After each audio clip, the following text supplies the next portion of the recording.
الحمد لله رب العالمين والصلاة والسلام على أشرف الأنبياء والمرسلين وعلى آله وأصحابه وأزواجه وأهل بيته وأمته أجمعين. أما بعد فأعوذ بالله من الشيطان الرجيم. بسم الله الرحمن الرحيم.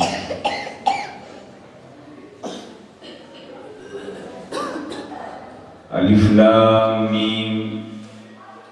ذلك الكتاب لا ريب فيه هدى للمتقين. قال الله تبارك وتعالى في مقام آخر: إنا نحن نزلنا الذكر وإنا له لحافظون. قال النبي صلى الله عليه وسلم: خيركم من تعلم القرآن وعلمه. قال النبي صلى الله عليه وسلم: من حفظ القرآن وعمل بما فيه ألبسه تاج يوم القيامة. وفي رواية: ألبسا والداه تاج يوم القيامة ضوءه أحسن من ضوء الشمس، أو كما قال عليه الصلاة والسلام. صدق اللہ وصدق رسولہ النبی الکریم. تمام حضرات درود شریف پڑھ لیجیے. اللہم صلی علی سیدنا و مولانا محمد وعلی آل سیدنا و مولانا محمد وبارک وسلم علیہ. اللهم صل على سيدنا محمد في الأولين والآخرين وفي الملأ الأعلى إلى يوم الدين. میرے واجب الاحترام حضرات علماء کرام، برادران اسلام،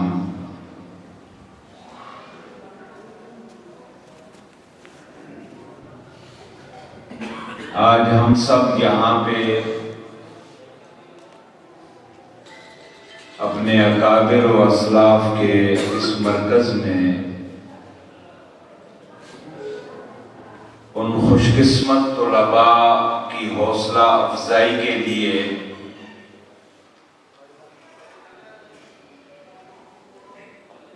کہ جنہوں نے اپنے سینوں میں اللہ کے کلام کو محفوظ کیا ہے، اس بابرکت محفل میں اکٹھے ہوئے ہیں.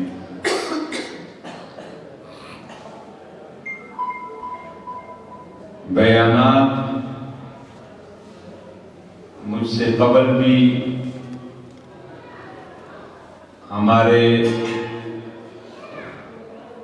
جید علماء کرام نے آپ حضرات کے سامنے کیے، اور میرے بعد بھی آج کی ہماری اس محفل کے جو مہمان خصوصی ہیں حضرت مولانا فضل الرحمان درخواستی صاحب، جو تشریف لا چکے ہیں، ان کا بیان ہوگا.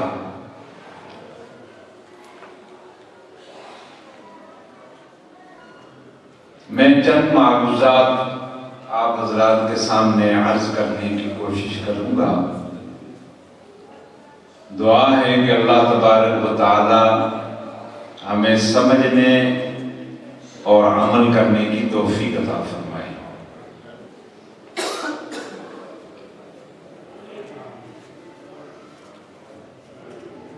اللہ نے جب انسان کو پیدا فرمایا تو تخلیق انسانی سے لے کر سیدنا آدم علیہ السلام اور اماں حوا کی تخلیق کے بعد نبی کریم صلی اللہ علیہ وسلم تک اللہ نے ہر دور میں، ہر زمانے میں انسانیت کی تعلیم، انسانیت کی فلاح اور انسانیت کی نجات کے لیے اللہ نے انبیاء و رسول کا ایک سلسلہ جاری فرمایا، اور ہر دور میں اس دور کے انسانوں کی علمی اور عملی استعداد کے مطابق اللہ نے آسمان سے کتابیں بھی نازل فرمائی، صحیفے بھی نازل فرمائے، اور آخر میں اللہ نے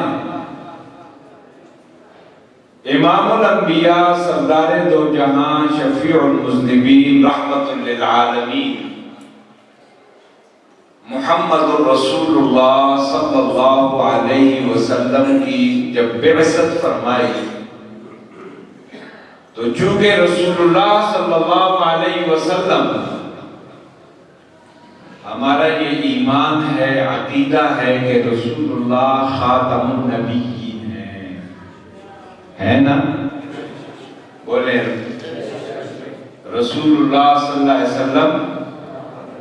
خاتم النبیین، خاتم المرسلین،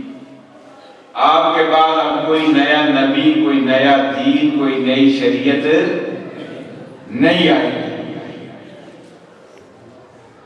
اور یہ جملہ کہنے سے آج کل بہت سے لوگوں کو تکلیف ہوتی ہے،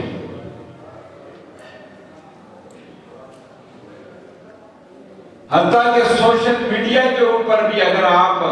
ختم نبوت کا کوئی جملہ، کوئی بات لکھیں تو آپ کی آئی ڈی کو بلاک کر دیا جاتا ہے، بند کر دی جاتی ہے۔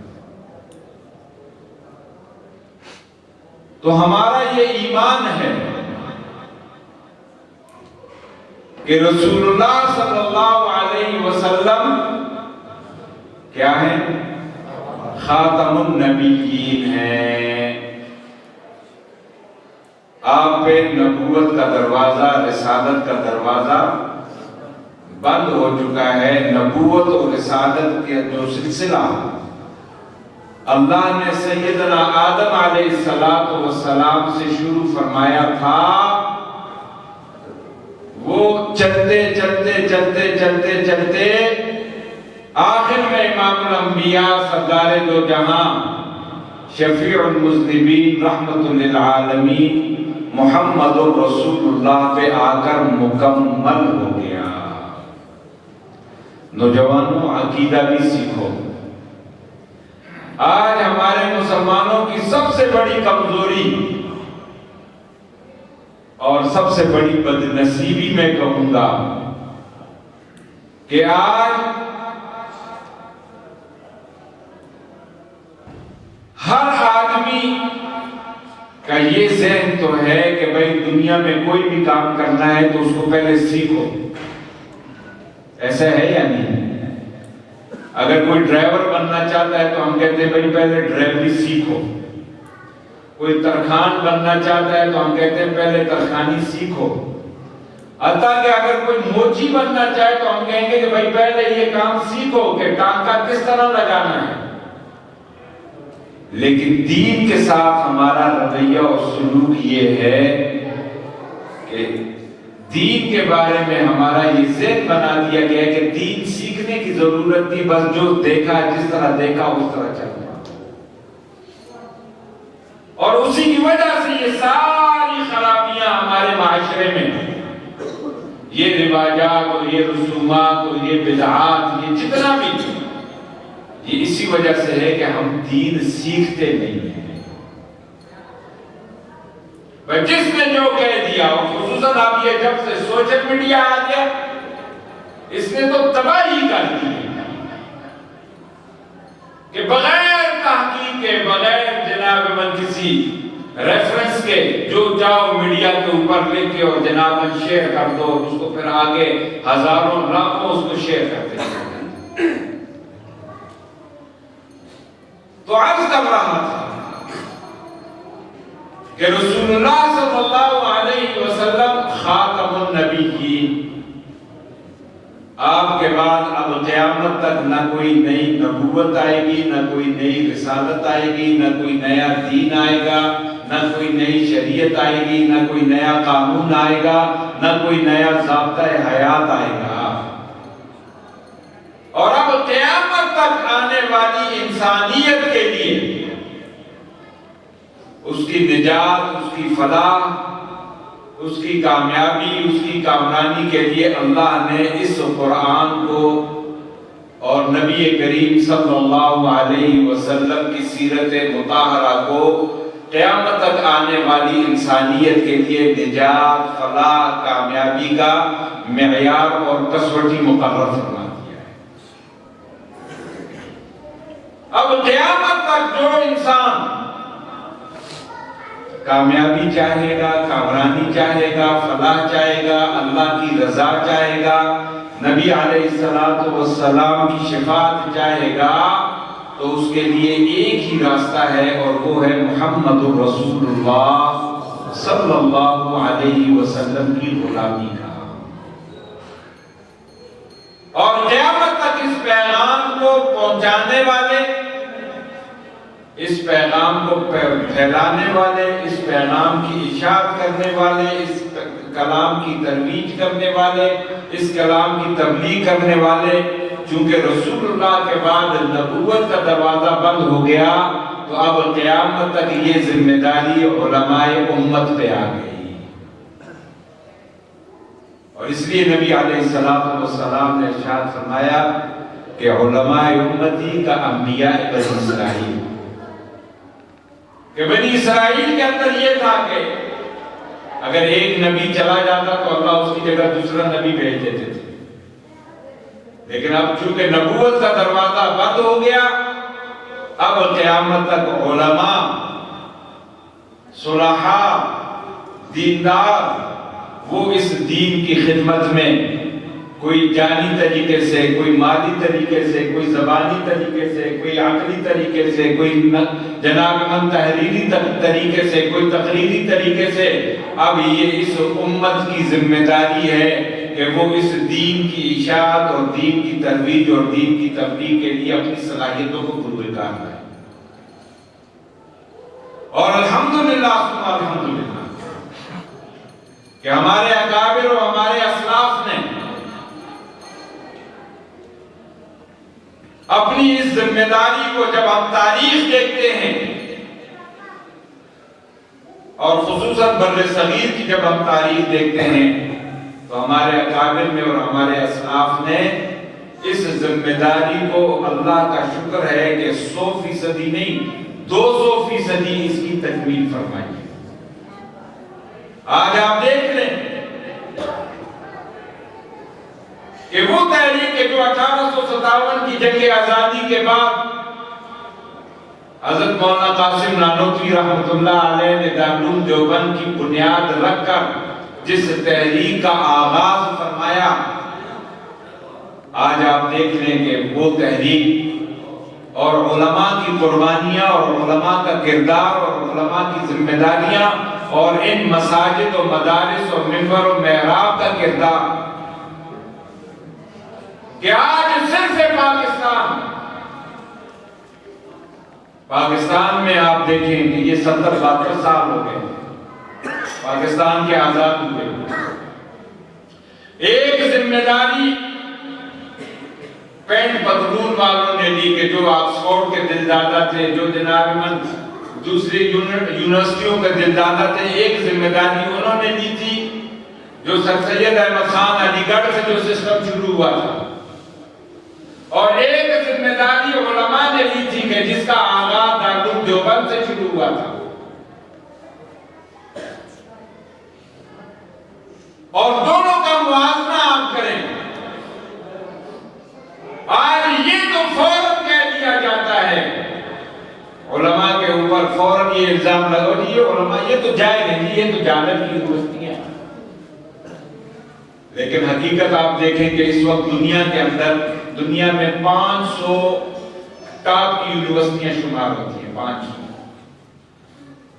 اور بدقسمتی دیکھیں نہ صرف پاکستان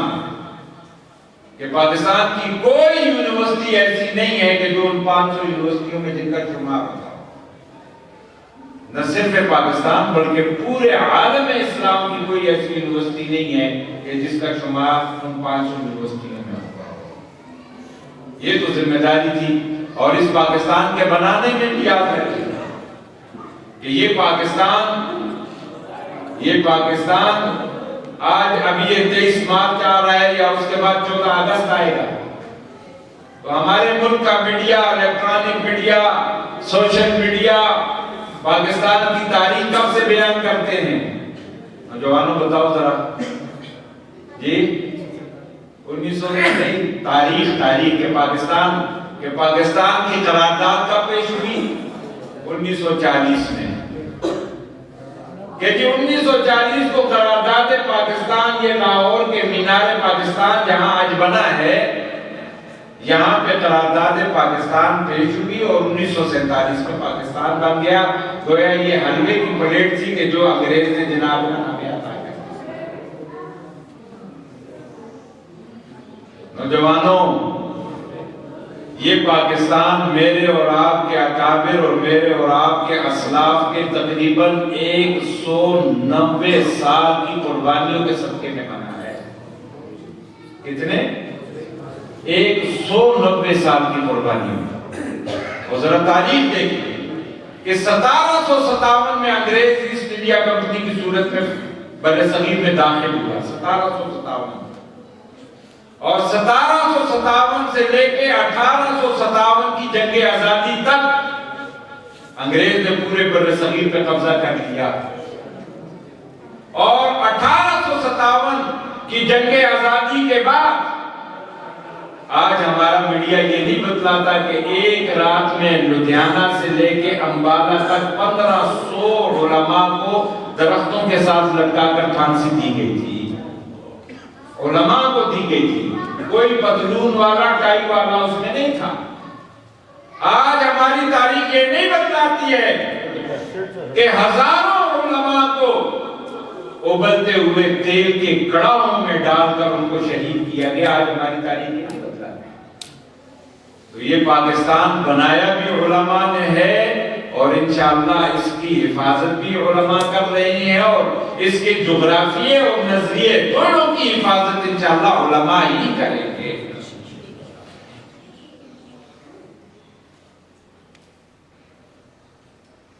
تو عرض کر رہا تھا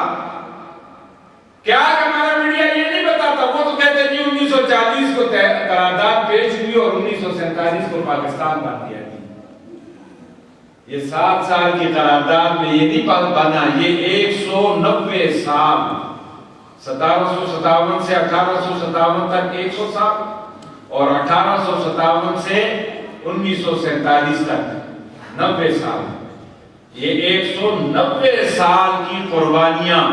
کہ جو میرے اور آپ کے آباء و اجداد اور میرے اور آپ کے بزرگوں نے دی، اس کے صدقے میں جا کے یہ پاکستان بنا. لیکن بدقسمتی ہے کہ پاکستان تو بن گیا.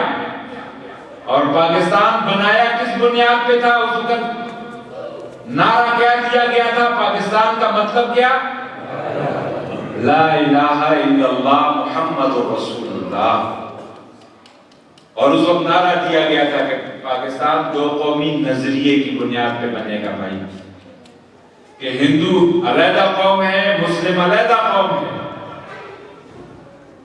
اور اس 2 قومی نظریے کی بنیاد پہ پاکستان کے لیے تقریباً 25 لاکھ مسلمان، ہمارے بزرگوں نے، ہمارے نوجوانوں نے، ہماری ماؤں، بہنوں، بہووں، بیٹیوں نے اس پاکستان کے لیے قربانیاں دی کہ جو ہجرت کر کے یہاں اس خطے میں آنا چاہتے تھے اور جس بے دردی کے ساتھ انہیں شہید کیا گیا، جس بے دردی کے ساتھ ہماری ماؤں، بہنوں، بہووں، بیٹیوں کی عصمت دری کی گئی، وہ تاریخ کا ایک عجیب باب ہے. اور اس کو اگر پڑھنا ہے تو وہ ایک ہی کتاب خاک و خون پڑھ لو تو پتہ چلتا ہے کہ کیا مظالم ہوئے. تو عرض کر رہا تھا کہ مدارس کا کردار اور علماء کے کردار کو دیکھیں کہ پاکستان بن گیا اس 73 سالوں میں پاکستان کا کوئی کالج یونیورسٹی ایسی نہیں ہے کہ جس کو ہم مثال کے طور پر پیش کر سکیں کہ اس سے یہ شخص پڑھ کے نکلا ہے، یہ شخص جناب من با کردار نکلا ہے، اس شخص کا یہ کارنامہ ہے۔ کوئی کالج یونیورسٹی نہیں ہے، اور اس نے جیسے بنائے ہیں وہ آپ خود دیکھ لیں۔ اس وقت حالات آپ کے سامنے ہیں کہ اس وقت کالجز یونیورسٹیاں وہ جیسے افراد قوم کو پیش کر رہی ہے، جیسے افراد قوم میں آ رہے ہیں، وہ ہم سب کے سامنے ہیں۔ اور اس کے مقابلے میں علماء کا کردار، مدارس کا کردار، کہ آج پوری دنیا کے اندر اگر کوئی علوم دینیہ حاصل کرنا چاہتا ہے، علوم دینیہ میں مہارت حاصل کرنا چاہتا ہے، تو وہ کہاں آتا ہے؟ بولو نا، وہ پاکستان آتا ہے۔ آج اگرچہ ہمارے یہ جو پہلے جو ڈکٹیٹر گزرا اس نے اپنے دور میں پابندی لگا دی تھی بیرون ملک سے آنے والے طلباء پر، لیکن اب بھی ہزاروں طلباء مدارس دینیہ میں علوم دینیہ حاصل کرنے آئے ہیں، اور ہر سال صرف پاکستان کی بات کر رہا ہوں، اور صرف وفاق المدارس العربیہ پاکستان کی بات کر رہا ہوں، باقی وفاقوں کی بات نہیں کر رہا ہوں۔ علماء دیوبند کا جو نمائندہ وفاق ہے کہ ہر سال تقریباً 1 لاکھ حفاظ کرام یہ مدارس دینیہ اس قوم کو دے رہے ہیں، تقریباً 1 لاکھ حفاظ ہر سال پاکستان کی مدارس دینیہ، اور یہ علماء کہ جن کے بارے میں ہم کہتے ہیں وہ چھوڑے جی یہ ٹھنڈی روٹیاں کھانے والے، یہ زکوٰۃ کھانے والے، یہ صدقات کھانے والے، یہ جناب من چندوں پہ پلنے والے، یہ مدارس دینیہ، یہ بوریا نشین، کہ آج حکومت 1 روپیہ بھی الحمدللہ نہ مدارس دیتے ہیں اور نہ وہ دے رہے ہیں۔ آپ مسلمانوں کے تعاون سے 1 لاکھ حفاظ کرام تقریباً ہر سال یہ مدارس دینیہ اور یہ علماء اس قوم کو دے رہے ہیں، اور اسی طرح تقریباً 27 سے 30 ہزار علماء کہ جو دورہ حدیث کر کے فارغ ہوتے ہیں ہر سال یہ مدارس دینیہ اس قوم کو دے رہے ہیں۔ اور اگر یہ مدارس دینیہ نہ ہوتے، اگر اس وقت ہمارے اکابر و اسلاف نے ان مدارس کی بنیاد نہ رکھی ہوتی تو یقین جانے کہ آج پتہ نہیں کہ آج ہمیں بھی کلمہ نصیب ہوتا یا نہ ہوتا۔ 1919 میں وائسرائے ہند جو تھا اس نے لارڈ میکالے کو لکھا کہ مجھے کوئی ایسا طریقہ بتاؤ، کوئی ایسا سلوشن بتاؤ کہ میں تو ان مسلمانوں سے تنگ آ گیا ہوں، کیونکہ ہندوستان میں مزاحمت صرف مسلمان اور علماء اور دیندار طبقہ کر رہا، ہندو انگریز کے ساتھ مل گیا تھا، سکھ انگریز کے ساتھ مل گیا تھا، عیسائی انگریز کے ساتھ مل گیا تھا، اور انگریز بھی اگر اپنا دشمن سمجھتا تھا تو صرف مسلمان کو سمجھتا تھا۔ تو لارڈ میکالے نے تجزیہ کیا اور نتیجہ نکالا کہ ایک طریقہ ہے ان مسلمانوں کو ختم کرنے کا، ان کو کمزور کرنے کا، کہ مسلمان کا اور قرآن کا تعلق کمزور کر دو، ان مدارس اور مساجد اور خانقاہوں سے قرآن اٹھا لو تو یہ مسلمان خود بخود ختم ہو جائے گا۔ اور آج بھی آپ کی معلومات کے لیے عرض کروں کہ 9/11 کے بعد جب 9/11 ہوا تو پوری دنیا کفر کے تھنک ٹینکس بیٹھے، اس لیے کہ جہاد افغانستان میں اللہ نے مجاہدین اسلام کو جو کامیابی دی وہ پوری دنیا نے دیکھا کہ یہ مجاہد کے یہ جناب من پگڑیاں باندھنے والے اور یہ داڑھیوں اور ٹوپیوں والے ایک ایک کلاشنکوف لے کے جناب من دنیا کی سپر طاقت رشیا کو انہوں نے ملیا بیٹھ کر دیا. تو دنیا کفر کے تھنک ٹینکس بیٹھے کہ مسلمان اور خصوصاً 9/11 کے بعد کہ مسلمان کو گولی سے ختم نہیں کیا جا سکتا، بم سے ختم نہیں کیا جا سکتا، میزائل سے ختم نہیں کیا جا سکتا، ڈرون سے ختم نہیں کیا جا سکتا. آخر کون سا ایسا طریقہ اپنایا جائے کہ جس سے مسلمان کو ختم کیا جائے؟ تو پوری دنیا کفر کے تھنک ٹینکس بیٹھے اور پوری دنیا کفر کے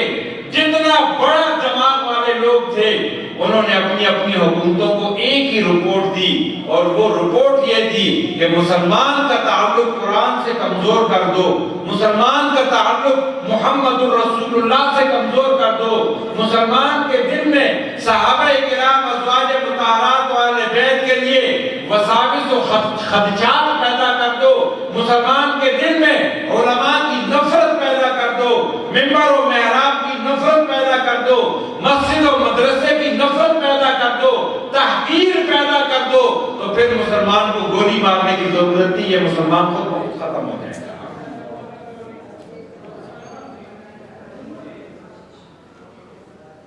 اور آپ ذرا تجزیہ خود جائزہ لیں کہ 9/11 کے بعد ہمارے ملک اور پوری دنیا کا میڈیا کہ جہاں کہیں دنیا میں کوئی دھماکہ ہوتا تھا اور خصوصاً ہمارے ملک میں، تو ہمارا میڈیا جو پہلی خبر دیتا تھا تو وہ پہلی خبر کیا ہوتی تھی کہ جس دھماکہ کرنے والے کی داڑھی تھی، یا دھماکہ کرنے والے نے پگڑی پہنی ہوئی تھی یا ٹوپی پہنی ہوئی تھی. مقصد کیا تھا؟ مقصد یہی تھا کہ قوم کا یہ ذہن بنایا جائے کہ یہ داڑھیوں والے، یہ ٹوپیوں والے، یہ پگڑیوں والے، یہ مسجدوں والے، یہ مدرسوں والے، یہ منبر و محراب سے تعلق رکھنے والے یہ کون ہیں؟ یہ خود خوش ہیں، یہ دہشت گرد ہے، یہ تخریب کار ہے، یہ شدت پسند ہے، یہ بنیاد پرست ہے.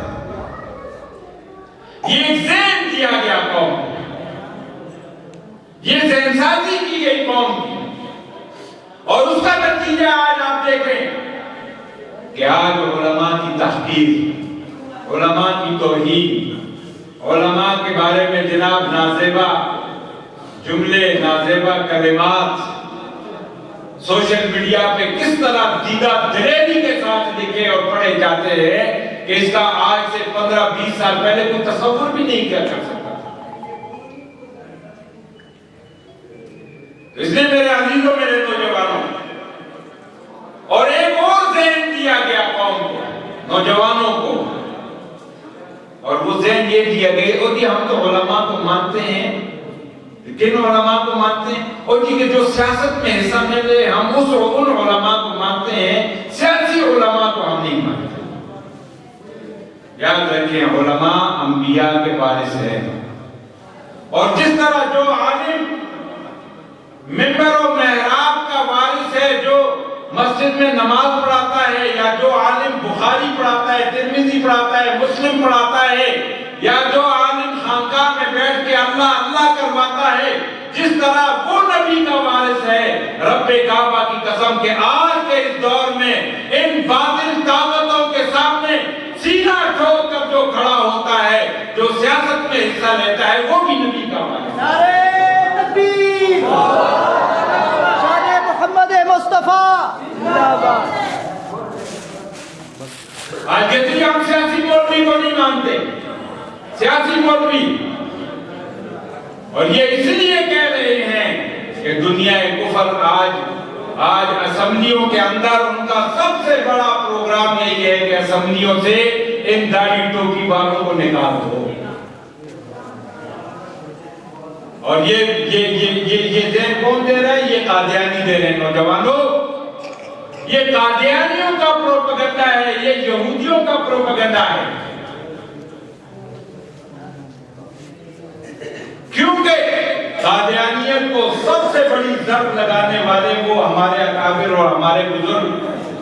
کہ جو اسمبلیوں میں بیٹھے ہوئے تھے، حضرت مولانا مفتی محمود صاحب رحمۃ اللہ علیہ، حضرت مولانا غلام غوث ہزاروی رحمہ اللہ، میرے والد مرحوم حضرت مولانا عبدالحکیم رحمہ اللہ، حضرت مولانا عبدالحق رحمہ اللہ، حضرت نورانی رحمہ اللہ، یہ جتنے اکابر جو 70 کی اسمبلی میں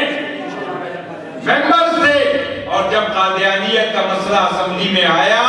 اور 13 دن بحث کر کے پوری اسمبلی کے سامنے اور پوری قوم کے سامنے جب قادیانیت کا کفر واشگاف ہوا اور قادیانیوں کو آئینی طور پہ غیر مسلم اقلیت قرار دیا، تو اس دن سے قادیانی پروپیگنڈا کر رہا ہے کہ ہم مولوی کو تو مانتے ہیں لیکن سیاسی مولوی کو نہیں مانتے، اس لیے کہ سیاسی مولوی نے قادیانیوں کو موت کا پیغام دیا۔ اگر یہ ہمارے اکابر اس وقت اسمبلی میں نہ ہوتے، سن 53 کی تحریک ان بزرگوں سے پوچھو کہ سن 53 کی جب تحریک کا ختم نبوت کی تحریک چلی تو 10,000 نوجوانوں نے شہادت نوش فرمائی، 10,000 نوجوان تھے، لیکن قادیانیت کا مسئلہ حل نہ ہو سکا کیونکہ اسمبلیوں میں علماء نہیں تھے۔ اور جب سن 74 کی تحریک چلی تو پتہ بھی نہیں ٹوٹا اور پاکستان کی اسمبلیوں نے قادیانی کو غیر مسلم اقلیت قرار دیا، کیوں کہ اسمبلی میں علماء تھے۔ اس لیے آج قادیانی اور یہودی کہتا ہے کہ ہم مولوی وہ ہے کہ بس جو نماز پڑھائے جناب من زکات کے مسائل بیان کرے، روزے کے مسائل بیان کرے، نماز کے مسائل بیان کرے، سیاست میں جو حصہ لے ہم اس مولوی کو نہیں مانتے۔ اور آج دنیا کفر اور دنیا یہودیت ان کا بھی یہی پروگرام ہے کہ آج وہ اسی وجہ سے علماء کے خلاف پروپیگنڈا، اسی وجہ علماء کو بدنام کرنا، علماء پہ تہمتیں لگانا، اور خصوصاً قائد جمعیت حضرت مولانا فضل الرحمان صاحب، ہمیں کیا پتا ہے کہ ہمارے یہ اکابر جب اسمبلیوں میں بیٹھتے ہیں تو یہ کتنا بڑا دین۔ حضرت مولانا زربنی خان رحمہ اللہ وہ اکثر فرمایا کرتے تھے کہ میرے بخاری کے پڑھانے سے کہ میں نے ساری زندگی بخاری پڑھائی، اس سے مولانا فضل الرحمان کی ایک اسمبلی کی تقریر وہ زیادہ افضل ہے۔ آپ کو یاد ہوگا کہ حقوق نسواں بل کے نام سے اسمبلی میں ایک بل لایا گیا تھا، اور وہ بل کیا تھا؟ وہ بل یہ تھا کہ اگر باپ اپنی بیٹی کو دیکھے کہ اپنے یار کے ساتھ جا رہی ہے تو باپ کو یہ حق نہیں ہے کہ وہ اپنی بیٹی سے پوچھ بھی سکے کہ تو کس کے ساتھ جا رہی ہے۔ بھائی اپنی بہن کو دیکھے کہ تو وہ کسی یار کے ساتھ تعلق قائم کر رہی ہے تو بھائی کو یہ حق نہیں ہے کہ وہ اپنی بہن کو منع کر سکے، منع کرے کہ تو اپنے یار کے ساتھ تعلق قائم نہ کر۔ یہ بل پاکستان کی اسمبلی میں کہ جس کی آج بھی پارلیمنٹ کے باہر کیا لکھا ہوا ہے؟ بولے نا، لا الہ الا اللہ محمد رسول اللہ، بڑا کلمہ لکھا ہوا ہے پارلیمنٹ کے ماتھے کے اوپر۔ اس اسمبلی میں یہ قانون بنانے کے لیے یہ بل پیش کیا ہے، اور وہاں پہ اس بل کو روکنے والے کون تھے؟ یہ داڑھیوں ٹوپیوں والے قائد جمعیت حضرت مولانا فضل الرحمان صاحب اور ان کی جماعت۔ اور وہی بل یہ کوئی 1 مہینہ پہلے کے پی کے اسمبلی سے پاس کر دیا گیا ہے۔ آپ حضرات کی معلومات کے لیے عرض کرتا ہوں، کے پی کے اسمبلی سے باقاعدہ یہ بل پاس ہو گیا ہے، اور اس میں یہاں تک شک موجود ہے کہ اگر کوئی شوہر اپنی بیوی کو غصہ بھی کرے گا تو نفسیاتی ہریسمنٹ کی بنیاد پہ اس کو 5 سال کے لیے جیل میں ڈال دیا۔ یہ بل اب آپ کے ملک میں کے پی کے میں نافذ ہو چکا ہے۔ بیوی انسان ہو گئی، ہمیں یہ نہیں، لہذا خیر مناؤ، خیر کے پی کے والوں، بیوی حیوان ہو تو اس لیے میرے عزیز اور میرے دوستوں، میں عرض یہ کر رہا تھا کہ علماء کی خدمات اور ان مدارس کی خدمات، اللہ کہ اگر یہ ہمارے اکابر و اسلاف اس وقت یہ مدرسوں کا سلسلہ اور اس وقت یہ قربانیاں نہ دیتے تو آج یہ جو دین کی بہاریں ہم دیکھ رہے ہیں، آج یہ جو دین کی غیرت ہم دیکھ رہے ہیں، رب کعبہ کی قسم کہ جو دین کی غیرت آج ہمارے اس خطے کے اندر اللہ نے ہمیں دی ہے، عام مسلمان کو دی ہے کہ گناہگار سے گناہگار مسلمان، لیکن جب ناموس رسالت کا مسئلہ آتا ہے، جب ختم نبوت کا مسئلہ آتا ہے، جب ناموس صحابہ کا مسئلہ آتا ہے، جب ناموس ازواج مطہرات کا مسئلہ آتا ہے، تو ہم دیکھتے ہیں کہ داڑھیوں والے پیچھے ہوتے اور وہ گناہگار سب سے آگے ہوتے ہیں۔ اور یہ دین کی غیرت یہ ان مدرسوں اور ان علماء کے صدقے سے ہے۔ حضرت مولانا درخواستی یہ تو پوری دنیا میں پھرتے ہیں، یہ بتلائیں گے آپ کو کہ جو دین کے ساتھ محبت، نبی کریم صلی اللہ علیہ وسلم کے ساتھ محبت الحمدللہ کہ اس خطے میں ہمیں نظر آتی ہے، نہ وہ آپ کو عرب میں نظر آئے گی، نہ مغرب میں نظر آئے گی، نہ مشرق میں نظر آئے گی۔ جو محبت اور جو غیرت الحمدللہ اس خطے بر صغیر کے اندر، ہندوستان، پاکستان اور بنگلہ دیش کے اندر ملتی ہے، اور یہ صدقہ ہے ان علماء کا اور ان مدارس کا اور ان کے کردار کا۔ تو اس لیے میں خصوصاً اہل علاقہ اور اس ادارے کے تمام معاونین کے جو یہاں اب تشریف لائے ہوئے ہیں، اور خصوصاً حاجی سلیمان صاحب، اپنے وقاص پراچا صاحب، اور اسی طرح دیگر حضرات مجھے چہرے نظر آ رہے ہیں، سب کے نام نہیں لے سکتا، کہ آپ خوش قسمت ہیں کہ حضرت درخواستی، حضرت مولانا فداء الرحمن درخواستی صاحب نور اللہ مرقدہ نے آپ کے اس علاقے میں یہ نبوی باغ لگایا ہے، اور جو نبوی باغ، جس نبوی باغ نے اب پھل دینا شروع کر دیے، اب اس نبوی باغ کے پھل آنے شروع ہو گئے ہیں، اور یہی وہ حقیقی صدقہ جاریہ ہے کہ آج حضرت مولانا فداء الرحمن ہم میں نہیں ہیں، آج بڑے حضرت ہم میں نہیں ہیں، لیکن آج الحمدللہ ان کا فیض ہمیں نظر آ رہا ہے، نہ صرف پاکستان بلکہ پوری دنیا میں نظر آ رہا ہے۔ یہ وہ حقیقی فیض ہے، یہ وہ حقیقی صدقہ جاریہ ہے۔ کل ہم بھی نہیں ہوں گے، لیکن جو احباب دامے، درمے، سخنے جس طرح کا بھی تعاون کر رہے ہیں، یقیناً یہ ان کے لیے صدقہ جاریہ ہے، اور دعا ہے کہ اللہ تبارک و تعالی ہمارے اکابر اور ہمارے اسلاف کے ان گلشنوں کو اللہ ابد الآباد تک جو ہے وہ قائم و دائم رکھے اور اسی طرح ثمر آور بنائے۔ میں اجازت چاہتا ہوں، وآخر دعوانا الحمدللہ۔